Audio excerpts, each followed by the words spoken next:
সংবিধান থেকে যারা আল্লাহর উপর আস্থা ও বিশ্বাস বাদ দেওয়ার কথা বলে তাদেরকে কি মুসলমান বলা যায়? কোনো ব্যক্তি যদি নিজেকে মুসলমান দাবি করার পরও তিনি সংবিধানে আল্লাহর প্রতি আস্থা এবং বিশ্বাস রাখার বিরুদ্ধে অবস্থান নেয়, তিনি যদি বলেন যে না এটি রাখা যাবে না, তাহলে অবশ্যই তার ঈমান নিয়ে সংশয় এবং সন্দেহ দেখা দেয়।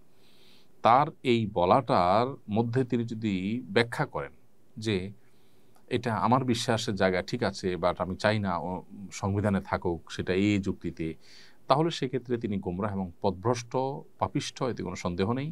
আর যদি তিনি এই আস্থা এবং বিশ্বাস নাই বা এটা এখানে রাখা অনর্থক, অপ্রয়োজনীয় বা না রাখা উচিত এরকম অ্যাগ্রেসিভ হন তিনি, এবং তার বিশ্বাসই যদি এরকম হয়, তাহলে তিনি কাফের এবং মোরতাদ হিসাবে বিবেচিত হবেন, ইসলাম থেকে খারিজ হয়ে যাবেন। খুবই জঘন্য একটি বিষয়। তো এই জন্য একজন মুসলমান আসলে এই জায়গাটাতে অবস্থান করতে পারেন না। এখানে অনেকে যুক্তি দেন যে আল্লাহর উপরে আস্থা এবং বিশ্বাস এটা কেন সংবিধানে থাকবে, কারণ অন্য ধর্মাবলম্বী যারা আছে তারাও তো সংবিধান পড়বে, তাহলে তারা কি এটা আল্লাহর উপর আস্থা বিশ্বাস এই লেখাটা পড়ে তারপর পড়বে? এই উত্তরটা একেবারেই হাস্যকর আমার কাছে মনে হয়, বা এই প্রশ্নটা একেবারে হাস্যকর মনে হয়। কারণ হলো যে কোনো সংবিধান যখন প্রণয়ন হয়, দেশের সব মানুষ সেটার উপরে শতভাগ একমত থাকে না। কোনো বিষয়ে কারোর ভিন্নমত থাকতে পারে। অতএব ভিন্নমত আছে দেখে তার মতের পরিপন্থী কোনো কিছু থাকলে তিনি সে সংবিধান পড়তে পারবেন না, তা তো না। তাহলে একজন অন্য ধর্মাবলম্বী এই জায়গাটা, সে তার ভিন্নমত আছে, এই জায়গাটা তিনি পড়লেন না, তাতে সমস্যাটা কোথায়? বা এই জায়গায় অ্যাভয়েড করলেন তিনি, সমস্যাটা কোন জায়গায়? মালয়েশিয়ানরা যদি মাত্র 65% মুসলমান হয়েও তাদের রাষ্ট্রধর্ম ইসলাম থাকতে পারে, তাদের সংবিধানে ইসলামকে গুরুত্বপূর্ণ জায়গায় তারা রাখতে পারে, এবং তাতে যদি তাদের উন্নতি, অগ্রগতি, তাদের সৌহার্দ্য, সম্প্রীতি, পারস্পরিক একসাথে মিলেমিশে থাকা কোনো কিছু বাধাগ্রস্ত না হয়, তাহলে আমাদের দেশে কেন হবে? তো এই বিষয়গুলোতে আসলে ইচ্ছাকৃতভাবে ইসলাম এবং মুসলিমদেরকে কোণঠাসা করে রাখার যে পশ্চিমা আপনার প্রচেষ্টা আছে, যে গোটা পৃথিবীতে আজ মুসলমানদের প্রতি জুলুম এবং নির্যাতন চলছে, মুসলমানদেরকে কোণঠাসা করে রাখা হচ্ছে, ইসলামোফোব হচ্ছে দিন দিন উন্নত দেশগুলো, এটা তারই অনুসরণ মাত্র। পশ্চিমাদের গোলামরা সাধারণত তাদের এই অন্ধ অনুসরণ করতে পারে। ইসলাম এটা শুধু মুসলমান নয়, অন্য ধর্মের মানুষদের জন্য নিরাপত্তার সবচেয়ে বড় কারণ। ইসলাম ছাড়া অন্য কোনো কিছুতে মুসলমান তো বটেই, অন্যদেরও নিরাপত্তা নিহিত নেই। এই বিষয়ে দীর্ঘ আলোচনা করবার সুযোগ আমাদের সংক্ষিপ্ত সেশনে নেই। সরকার সংবিধান সংশোধনের উদ্যোগ গ্রহণ করেছে। আমাদের সংবিধান কেমন হওয়া উচিত বলে মনে করেন? আমাদের সংবিধানে আমাদের অর্থনৈতিক মুক্তির বিষয়ে পরিষ্কার রোডম্যাপ থাকা উচিত। বৈদেশিক ঋণ নির্ভর অর্থনৈতিক ব্যবস্থা থেকে আমাদের বেরিয়ে আসার প্রচেষ্টা, স্বপ্নের কথা জোরালোভাবে উল্লেখ থাকা দরকার। সেই সাথে ন্যায় বিচার এর পথে যত রকমের বাধা হতে পারে, সকল বাধাগুলো অপসারণ করা উচিত।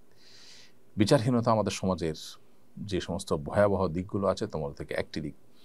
তৃতীয়ত, এদেশের সংখ্যাগরিষ্ঠ মানুষের চিন্তাধারা বেশিরভাগ ক্ষেত্রে এদেশের আইন, নীতি ইত্যাদিতে প্রতিফলিত হতে দেখা যায় না।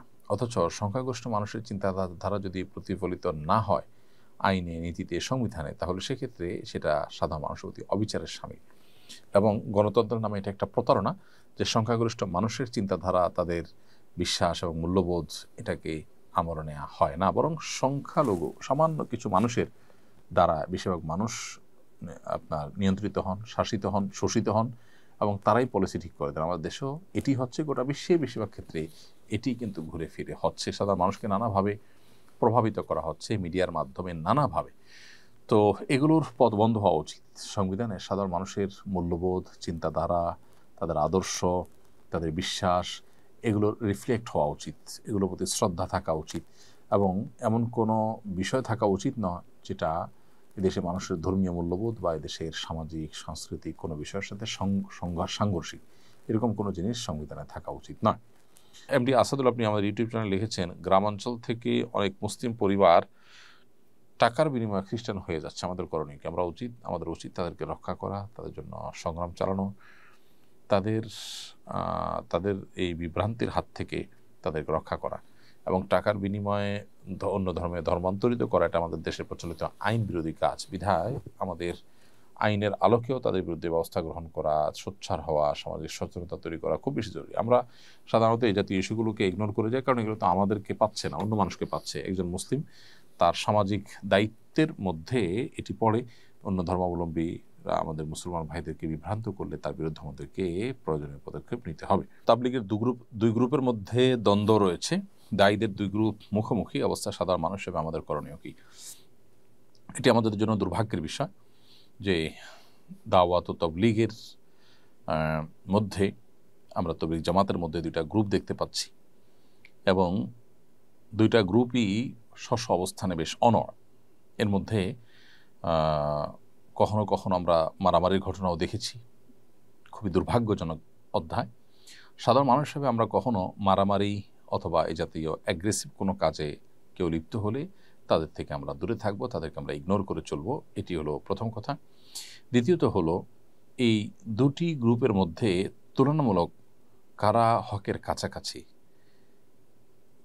কাদের মধ্যে ভুলের পরিমাণ বেশি, সেটা আমাদের নিরূপণ করার চেষ্টা করতে হবে। করে আমরা অবশ্যই তুলনামূলকভাবে যারা ভালো মনে হয় আমাদের বিবেক বিবেচনায়, আমাদেরকে আল্লাহ তাআলা যে আকল দিয়েছেন সেটার দ্বারা তাদেরকে আমাদের গ্রহণ করতে হবে।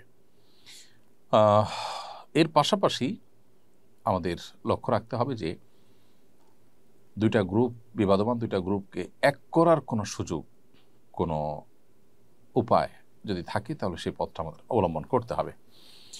কোনো অবস্থাতেই মুসলমানদের মধ্যে বিবাদমান দুটি গ্রুপের মধ্যে আগুন জ্বালানো, তাদের মধ্যে বিবাদকে আরও বাড়িয়ে দেওয়া বা তাদের মধ্যে ঝামেলা বৃদ্ধিতে কোনোভাবে ভূমিকা পালন করা, এগুলো উচিত নয় একজন মুসলমানের জন্য। আস-সুন্নাহ ফাউন্ডেশন, উম্মার স্বার্থে সুন্নাহর সাথে।